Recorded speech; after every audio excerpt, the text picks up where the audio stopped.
오늘 저희들이 읽을 말씀은 에베소서 6장 1절부터 3절의 말씀입니다. 자녀들아, 주 안에서 너희 부모에게 순종하라. 이것이 옳으니라. 내 아버지와 어머니를 공경하라. 이것은 약속이 있는 첫 계명이니 이로써 내가 잘되고 땅에서 장수하리라. 아멘.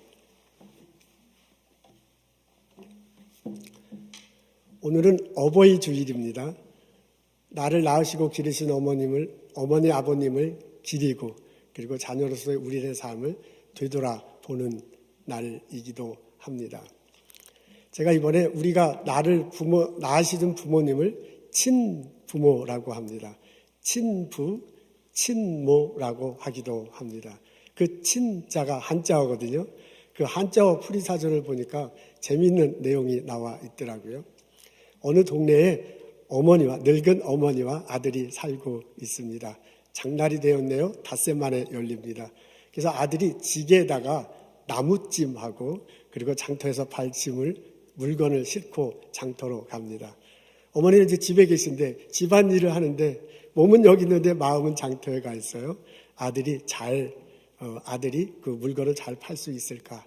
아이고, 올해는 아들이 장가를 가야 되는데 이런저런 생각하고 하루를 보냅니다. 해가 뉘우뉘우 졌습니다. 저녁이 됐어요. 밥상을 차려놓고 아들이 오기를 기다리는데 아직도 오지 않아요. 그래서 마을 동구밭에 가서 올라가서 이렇게 마을 동구밭 이제 언덕인데 언덕 위에서 보니까 다른 분들은 마을 사람들은 장터에 갔다가 오는데 아직 아들은 안 오네요. 근데 그 언덕 위에 나무가 있어서 나무 위에 올라가서 이렇게 장터를 바라봅니다. 이 모습, 이 마음이 그 친자 안에 담겨져 있대요. 여러분들 이게 잘 보이실지 모르겠지만 이 앞에 써 있는데 그 한자어로 친자어가 세 글자가 합성된 겁니다. 왼쪽 밑에 있는 게 나무 목자예요.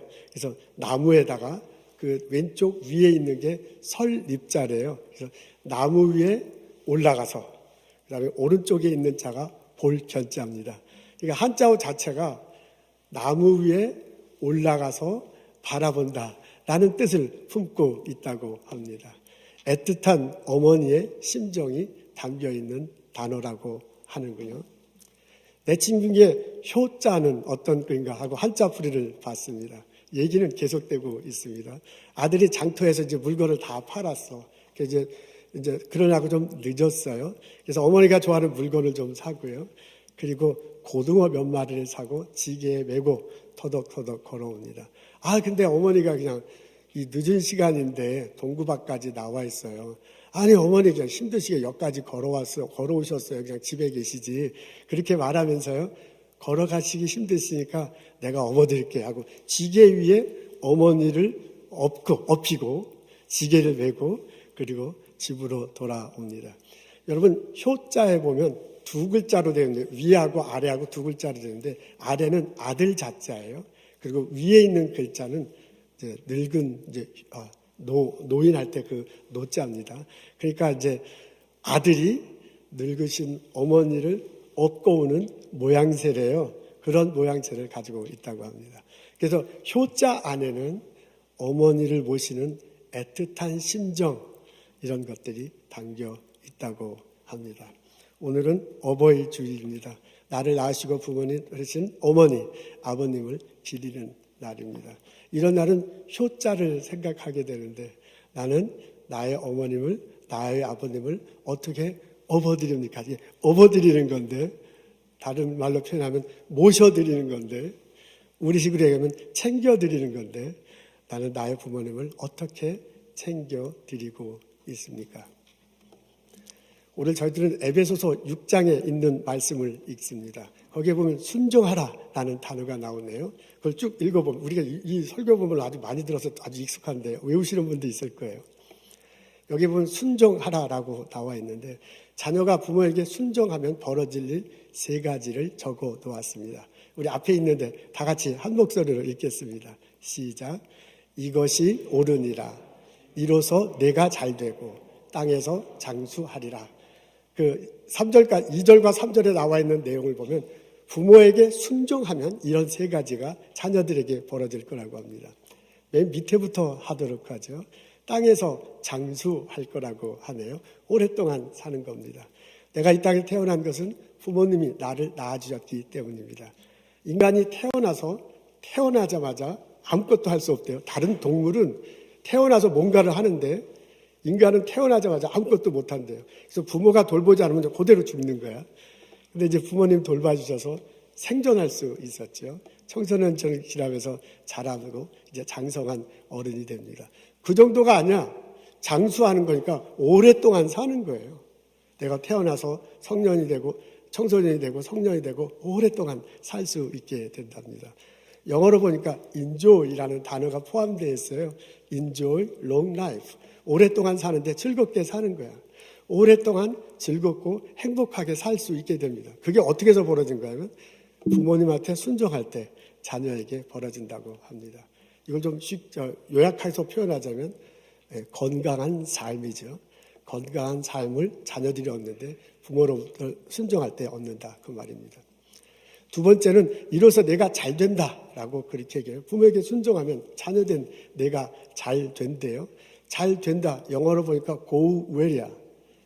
잘 되는 거야, 말 그대로. 일이 잘 풀리는 거예요. 공부도 잘 되고요. 회사에서 일하면 일도 잘 되는 거야. 우리 연구하는데 연구 실적도 좋아요. 스몰 비즈니스 열었는데 뭐 빵빵빵 다 잘 되는 거야. 그래서 모든 일이 다 잘 돼서요. 내 삶이 풍요로워지는 것을 말합니다. 그러니까 이걸 좀 요약해서 좀 명사로 표현하자면 풍요로운 삶을 사는 거예요. 근데 내가 풍요로운 삶을 어떻게 살 수 있느냐? 부모에게 순종할 때 그렇게 살 수 있다고 하나님이 바울 문서를 통해서 알려줍니다. 세 번째는 이것이 옳으니라라고 그렇게 적혀져 있네요. 영어로 보니까 be right라고 이렇게 돼서 이게 올바른 일이야. 이게 제대로 가고 있는 거야. 우리가 태어나서 부모님에게 자라면서 부모님이 어떻게 말하시는지 어떻게 행동하시는지 보고 그대로 우리가 자라잖아요. 다시 말해서 부모님이 이것이 옳다고 생각하면서 행동하는 것들이 있어. 그게 자녀에게 고스란히 심어져. 부모님의 가치관이 자녀들한테 고스란히 전해지는 거예요. 우리 부모된 우리들이 교회 다니고 예수님 믿고 하나님 예배하고 살면 그 부모님의 신앙이 자녀에게 고들에게 전해지는 거예요. 그러니까 부모에게서 받은 그것이 일단은 나한테 옳은 거고 부모에게서 받은 그것이 바로 가는 거예요. 그렇게 우리는 가치관과 신앙관을 이어받으면서 자녀들이 살아가고 있습니다. 그걸 이제 명사화해서 좀 명확하게 얘기하자면 올바른 삶이죠. 부모님께 순종할 때 올바른 삶을 살아가게 될 것이라고 말합니다. 여러분 세 가지가 묘사되고 있는데요. 하나님이 바울을 통해서 말해주고 있는데 부모님께 순종하면 자녀에게 세 가지 삶이 나타나. 하나는 뭐냐면 건강한 삶이야. 또 하나는 뭐냐면 풍요로운 삶이야. 그리고 또 하나는 뭐냐면 올바른 삶이에요. 근데 이게 놀랍게도 이 세 가지인데 이 세 가지가 인간이 가지면서 살아가면서 존재하면서 느끼는 가장 기본적인 세 가지예요. 이것이 없으면 인간이 살아가기가 참 힘들어. 마치 발 세 개 있는 책상인데 하나가 없으면 한쪽으로 쓰러지는 거하고 아주 많이 비슷합니다. 건강한 삶이 없으면 살아가기가 좀 쉽지 않아요. 내가 풍요로워 모든 일이 잘 돼서 풍요로운 삶을 살아도 내가 올바라 항상 나는 올바른 생각하고 올바른 신앙생활을 하더라도 건강치 않으면 그 삶이 좀 윤택하기는 좀 어렵잖아요. 여러분 풍요롭지 않으면 다른 일이 잘 돼도 그건 좀 쉽지 않습니다. 내가 풍요로워 재산이 넉넉해 하는 일이 모든 것이 잘 돼. 그런데 건강하지 못하면 그것도 참 쉽지 않지요. 그런데 풍요롭지 못하면 이제 건강하더라도 풍요롭지 않으면 건강하더라도 올바르게 살더라도 그 삶은 참 쉽지 않습니다. 그건 올바른 삶도 마찬가지예요. 올바르게 살지 못한다면 그 인생이 윤택하게 참 쉽지 않잖아요. 내가 풍요로운 삶을 살고 있고 내가 건강하고 삶을 사는데 올바르게 살지 않는 거야. 맨날 사기쳐. 맨날 남들한테 뺏어가지고 나 풍요롭고 나 혼자 건강하게 잘 산다면 그 삶이 뭐가 의미가 있겠어요. 놀랍게도 이 세 가지가요. 우리 인간을 지탱하는 데 있어서 가장 기본적인 거예요. 건강한 삶, 풍요로운 삶, 올바른 삶. 이것이 부모에게 순종할 때 자녀에게 얻어지는 것이랍니다. 아멘 할렐루야. 이 은혜가 우리 가족들에게 우리 자녀들에게 있기를 주님의 이름으로 소원합니다. 아멘. 오늘 에베소서의 말씀을 읽는데 여기에 보면은 부모에게 공경하라라고 그렇게 또한 적혀져 있습니다. 한편은 순종하는 거고요, 한편은 공경하는 거예요. 공경하는 건 이제 언어하는 거거든요. 부모님에게 부모님을 존중하라는 그런 뜻입니다. 곰곰이 생각하면 이 순종하는 거하고 존중하는 거, 공경하는 게 비슷한 것 같은데도 이게 서로 다릅니다. 여러분, 어렸을 때는, 아무리 우리가 어렸을 때는 부모와 자녀와의, 자식과의 관계에 있어서 무게중심이 아무래도 이제 부모님에게 있어요. 그러니까 어렸을 때는 부모님 말에 순종하고 복종해야죠. 안 되면 큰일 나니까. 살아갈 수 없으니까 자동 모르게 복종하고 순종하게 됩니다. 근데 이제 우리들이 자녀가 장성하게 돼서는 무게중심이 달라지죠. 자녀가 장성하게 되고 그 관계에 있어서 부모님은 이제 연로하시게 돼요. 건강에 있어서나 세상을 보는 눈이나 여러 가지로 이제 자녀 중심으로 된단 말이에요. 그럼 그때는 부모에게 순종하기가 참 어려워요. 어렸을 때는 아버지가 얼마나 커 보여. 아버지 말씀은 그냥 절대 진리야. 근데 내가 장성해서 보니까 아버지가 틀린 말을 많이 하시네. 어느 날 보니까 아버지 등이 많이 굽어있고 그냥 힘 빠져 있어요. 그래서 그 아버지한테 장성한 내가 순종하기는 순종하기는 복종하기는 굉장히 어려워요. 그때 우리에게 필요한 게 뭐니까 존중하는 거예요. 순종이 아니고 순종도 하고 복종도 해야죠. 어른들 우리가 연로하신 부모님을 볼 때 필요한 것이 공경하는 거예요. 존중하는 거예요. 이런 점에서 순종한다고 공경한다는 게 이게 같으면서도 어떻게 보면 시간차를 두고 보고 우리들이 변하는 것을 볼 때는 이게 다릅니다. 그런 식으로 눈으로 받아보면 장성된 우리들에게 성인이 된 우리들에게 오늘 말씀을 통해서 하나님의 귀한 말씀을 전해주고 있어요. 우리는 장성한 우리들은 이제 노년이 된 부모님에게 순종해야죠. 그거보다도 더 필요한 것은 존중하는 거예요. 공경하는 거예요. 그렇다고 보면 오늘 말씀을 이런 식으로 해석하다 보면 우리가 어렸을 때 부모님으로부터 순종해가지고 이 세 가지를 얻었다면 그렇다면 우리가 이번에는 이 방향이 바뀌는 거죠. 무게중심이 달라지니까 무게중심이 나를 중심해서 부모님 쪽으로 가야 되는 거거든요. 그렇다면 이 세 가지를 내가 얻어서 지금 살고 있다면 부모님이 해주셔서 길러주셔서 이제는 내가 부모님을 공경해야 돼. 이번에 내가 부모님을 존중해야 돼. 다시 말하면 내가 보살펴 드려야 되는 거예요. 그럼 이 세 가지를 내가 받았다면 자녀된 내가 노년된 부모님은 이 세 가지를 드려야 할 것이다. 그 말이에요. 그런 식으로 오늘의 본문을 해석하고 받아들일 수 있습니다. 부모님이 나에게 건강을 주셨다면 내가 부모님에게 노년이 된 노후에 사는 부모님에게 건강할 수 있도록 해드려야 돼. 부모님 이제 병원에 정기적으로 가시는지 어디 아프신 데는 없으신지 매일매일 보살피는 게 장전된 자녀된 우리들의 도리입니다. 또 한편 건강한 삶을 살아갈 수 있도록 부모님을 보살펴 드리는 거예요. 또 한편 내가 부모님으로부터 풍요로운 삶을 받았다면 이제는 내가 부모님을 존중해 드리는 거니까 내가 부모님이 풍요로운 삶을 살아갈 수 있도록 챙겨 드리는 거거든요. 부모님 때문에 내가 배울 수 있었고 부모님 때문에 이렇게 일터에서 일할 수 있고 경제적으로 자립해서 살아갈 수 있다면 부모님도 풍요로운 삶을 살아갈 수 있도록 내가 챙겨드리는 거죠. 부모님에게 물어보면 괜찮다. 나는 좋다. 나는 우리 아들만 잘 되면 좋다. 딸만 잘 되면 부모님들은 그렇게 얘기하잖아요. 당연히 부모님은 그래. 동구밭 올라가서 나무 위에 올라간 엄마 심정이 다 어머니 심정이지. 그렇지 않은 분이 어디 있어요. 근데 나 괜찮다 하는 게 자녀들이 걱정할까 봐 괜찮다고 그러는 거지 진짜 괜찮은 건 아니거든요.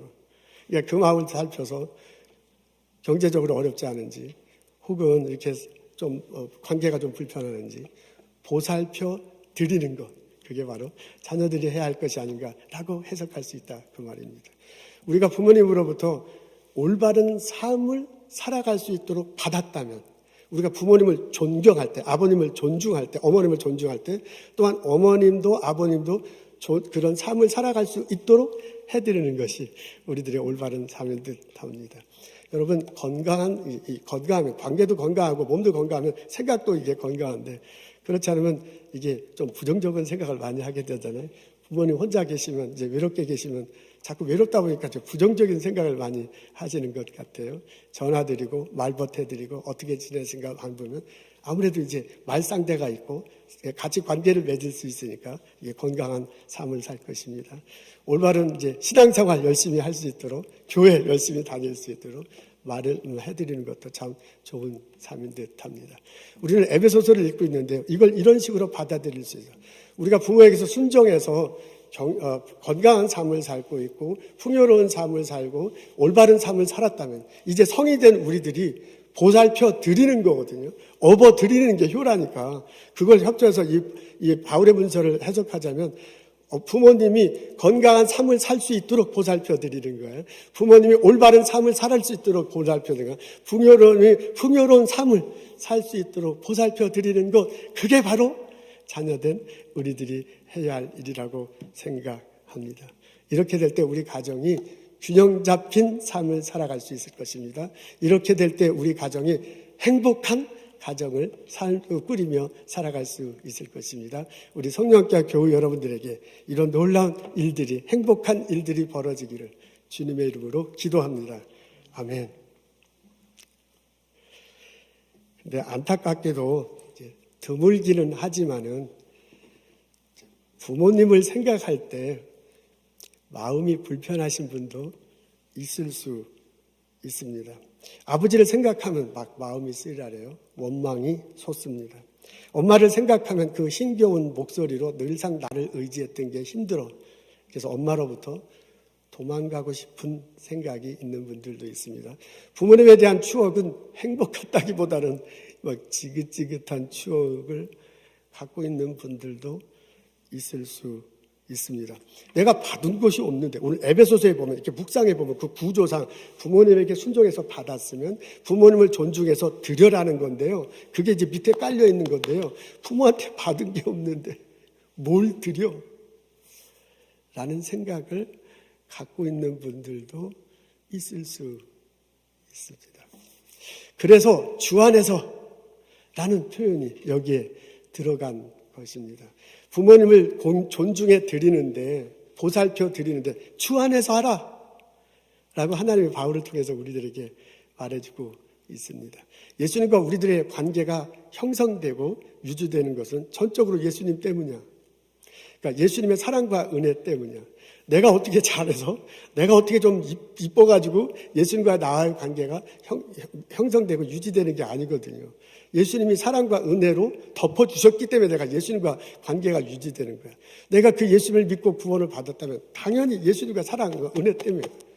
그러니까 예수님의 사랑과 은혜를 경험했다면, 그것을 고백했다면 내가 부모님에게 예수님의 사랑과 은혜로 부모님을 대하라, 공경해 드리라 그래요. 혹시 인간적으로 볼 때 받은 게 없어. 인간적으로 볼 때 마음이 무거워. 인간적으로 볼 때 아버지만 생각하면 원망밖에 드는 게 없어. 그렇다 하더라도 주께서 받은 은혜, 주께서 받은 사랑, 그 마음 가지고, 그 복을 가지고 어머니를, 아버님을 존경해 드리라. 그 삶이 건강한 삶이 되도록, 그 삶이 풍요로운 삶이 되도록, 그 사람이 올바른 상황이 되도록 챙겨 드리라 라고 하나님이 바울을 통해서 우리들에게 해주시는 말씀으로 들을 수 있습니다. 이 깨달음이, 이 고백이 우리들 모두에게 있기를 주님의 이름으로 소원합니다. 그래서 우리들 가정이 예수님 안에서 건강하고, 부모님도 자녀들이, 우리 아들, 딸들이, 우리 손자, 손녀들이 예수님 안에서 건강하고, 예수님 안에서 풍요롭고, 예수님 안에서 올바른 삶을 사는 그런 성령학교의 가정이 되기를 주님의 이름으로 축원합니다. 아멘. 감사합니다. 김창욱이란 분이 있네요. 이분이 서울여자대학교 교목실 주임 교수라고 합니다.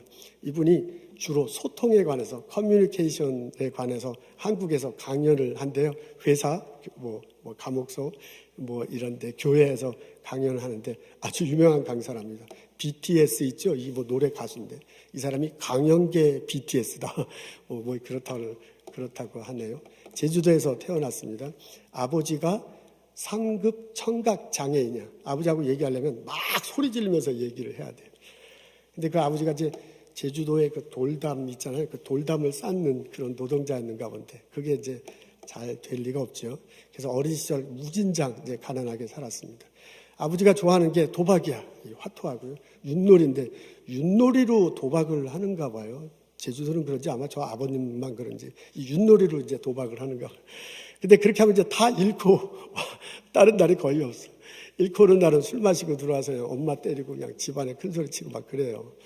그래서 7남매인가 본데 항상 자녀들은 이제 숨어서 지냈다 그래요. 아버지하고 거의 얘기해 본 적이 없대요. 아버지는 두려움의 대상이었습니다. 그런 어린 시절에 가장 자기에게 위안을 줬던 게 교회래요. 이제 교회 가면 왠지 따뜻해. 교회 가면 막 먹을 것도 줘. 이제 먹을 게 없는데. 그리고 형과 누나들이 막 얘기도 해주고요. 이제 목사님과 권사님들이 따뜻하게 보살펴 너 고생한다 하니까 교회가 너무 좋은 거야. 이제 그게 좋아서 교회 가다가 예수 믿고 그리고 지금은 독실한 크리스찬으로 살아가고 있습니다. 성인이 되었습니다. 결혼했습니다. 딸을 낳고 쌍둥이 아들을 낳았는데 이 딸과의 관계는 괜찮은데 아들하고 관계가 이게 왠지 좀 서먹서먹한 거야. 내가 낳은 아들임에도 불구하고 유치원에 갔습니다. 유치원에 가면서 아들들이 막 속을 쌍둥이 아들들인데 그냥 사고를 쳐요. 어느 날 유치원장에 전화 왔어. 아버님이 좀 오셨으면 좋겠다고. 그래서 이제 쫄래쫄래 갔더니 애들이 사고 친다. 더 이상 우리 유치원에 다니기가 어렵다.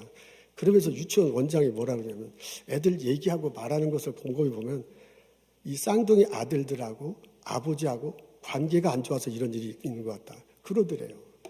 청천벽력 같았습니다. 이게 무슨 소리냐. 나는 아버지하고 그냥 나하고 아버지하고 거의 뭐 원수지간으로 지내는데 나하고 아들하고가 관계가 매우 닿았다. 이게 말이 안 되는 거야. 자기가 소통에 관한 강연을 하고 다니는데요. 아버지하고는 이 청각 장애이기 때문에 거의 대화를 할 수 없어. 근데 나는 정상이냐. 그리고 내가 아들들하고 얘기 많이 하는데 이게 무슨 지금 아들하고 소통이 안 돼갖고 문제가 생기는가. 그러면서 아들하고 그 얘기를 하는 거 보니까 내가 아버지한테 느꼈던 공포심, 두려움 이런 게 아들들한테도 그대로 있는 거예요. 근데 그때 깜짝 놀랐다고 합니다. 이래서는 안 된다. 그래서 그때부터 어떻게 하면 아들들에게 잘할까 그렇게 하고 애를 쓰면서 노력했는데 그러면서 느껴지는 게 나하고 아들과의 문제가 아니야 이거는. 이것은 나하고 아버지와의 문제야. 그러니까 엄마한테는 관계를 맺으면서 뭔가를 받았기 때문에 딸한테 그렇게 잘하는데 아버지하고는 말해본 적이 없고 막 소리만 치고 그냥 때리고 막 이런 것만 봤으니까 아들한테 어떻게 하지를 못하는 거예요. 그래서 이 아들과의 관계를 푸는 게 아니라 아버지와의 관계를 먼저 풀어야 된다는 것을 알게 됐대요. 그러면서 어떻게 하면 아버지와의 관계를 다시 회복할까 무진장 애를 씁니다. 그러면서 벌어진 일이 자기가 얘기하네요. 한번 들어보겠습니다.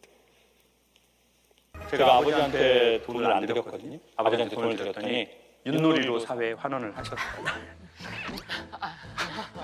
그리고는 이제 엄마하고 중학생 애들이 하는 욕을 서로 하시면서 다투시더라고. 뭐 이런 시베리아, 뭐 넌 개나리다, 뭐 이런 겨울에 꽃 나오고 난리가 아니에요 집안. 그래서 우리 아버지는 돈 들이면 안 된다. 안 드렸어요. 그래서 어느 날 제주도에서 전화가 왔어요. 여보세요? 그랬더니 제주도에 어떤 치과래요. 강연 의뢰하십니까? 그랬더니 그게 아니고요. 아버지가 누구누구 씨 맞죠? 저희 아버지인데 왜 그러세요? 저희 아버지가 임플란트하고 신경치료를 받으러 오셨는데 돈을 저한테 낼 수 있냐고 물어보라고 그래가지고 전화를 했다는 거예요. 제가 아유 참 자식이 6인데 n분의 1을 해야지. 내가 아버지랑 친하지도 않는데 얼마입니까? 그랬더니 임플란트를 수입 재료로 하시고 싶어 하신대요. 그리고 씌우는 건 금으로 씌우시고 싶어 하신대요.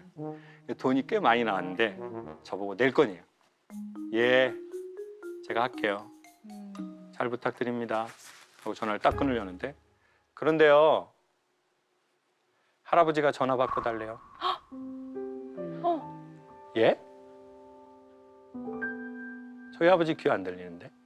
아 모르겠어요. 할아버지가 옆에서 계속 전화 바꾸려는데 어떻게 하실 거예요? 아버지하고 저하고 통화해 본 적이 한 번도 없잖아요. 귀가 안 들리시는데. 그래서 뭐야 이게. 바꿔주세요. 근데 정말 아버지가 전화를 받으시는 거예요. 전화를 받더니 저한테 이러는 거예요. 막둥이냐? 아버지다! 미안하다.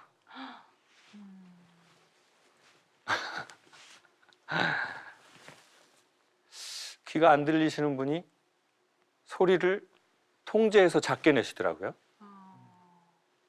진짜 미안한 거죠. 아, 참, 진짜. 아버지, 미안하다고 하지 마세요. 돈 내라고 하세요. 노동일해서 힘들게 키웠으니까. 근데 전 언젠간 아버지가 저한테 미안하다고 해야 된다고 생각한 것 같아요. 내가 결혼을 안 하려고 한 이유도 아버지. 내가 애를 낳고 싶지 않았던 이유도 아버지. 가정이 어색한 것도 아버지. 이건 전부 아버지 때문이야. 그러니까 언젠간 아버지는 나한테, 자식들한테 미안하다고 하셔야 돼. 근데 그 아버지가 미안하다고 하는데 기분이 좋은 게 아니라 아이고, 이 폭군의 호랑이 같은 그 양반이 이 돈 얼마에 힘이 하나도 없는 안중에도 치지 않았던 막둥이 아들한테 이 돈 때문에 미안하다고 하시네. 태어나 처음으로. 그래서 아버지가 윷놀이를 하시든 뭘 하시든 엄마 모르게 돈을 드려야 되겠다. 싸우시든 뭘 하시든. 젊은 사람이 돈이 없는 것과 80 전후가 된 노인이 돈이 없으신 것은 다른 차원의 이야기다. 그래서 집에 갈 때마다 돈을 몰래 드렸어요. 엄마 몰래. 깨진 인간관계를 회복하게 하는데 최고는 돈이라고 생각합니다. 상하고 깨진 마음. 우리의 지금 여기 윷놀이 하신 아버지 많으세요. 지금 다들 공감하시고 엄청 우시네요, 다들. 깨진 인간관계를 회복하는 게 이제 돈을 드리는 거다라는 그 마음이 참 마음이 와닿습니다. 오늘 저희들 부모님 주일입니다. 나를 낳으시고 기르신 아버님, 어머님 생각하는 날입니다. 하나님이 바울을 통해서 우리들에게 말해주고 있습니다. 주 안에서, 예수님 안에서 내 부모를 공경하라. 기도하겠습니다. 하나님, 이 땅에 저희들 태어날 수 있어서 참 감사합니다. 저희들에게 어머니와 아버님 통해서 이 땅에 생존할 수 있도록 이끌어 주셔서 감사합니다. 그 아버님 생각합니다. 그 어머니 생각합니다. 사랑합니다. 존중합니다. 존중합니다. 어머니 기억하고 섬기며 챙겨드리며 살아갈 수 있는 저희 가족 되게 하옵소서. 행여 내 마음속 깊은 곳에, 내 생각 어두운 곳에 찔림이 있고 눌림이 있고 헛그러진 관계가 있다면 하나님 이 시간 주님의 사랑으로 어루만져 주시고 주님의 은혜로 덮어주시고 주님의 사랑으로 넉넉하게 해 주옵소서. 그리스도 예수 십자가 다시고 부활하신 예수님 그리스도 눈으로 내 어머니를 바라보며 사랑하고 섬길 수 있도록 도와주시고 내 아버지를 사랑하고 섬기며 존중하며 살아갈 수 있도록 도와주옵소서. 우리들의 아들, 딸들을 기억하옵소서. 우리들의 손자, 손녀를 기억하옵소서. 주 안에서 서로 주며 받으며 행복한 가정 이끌어갈 수 있도록 복을 내려 주옵소서. 예수님 감사합니다. 예수님 이름으로 기도합니다. 아멘.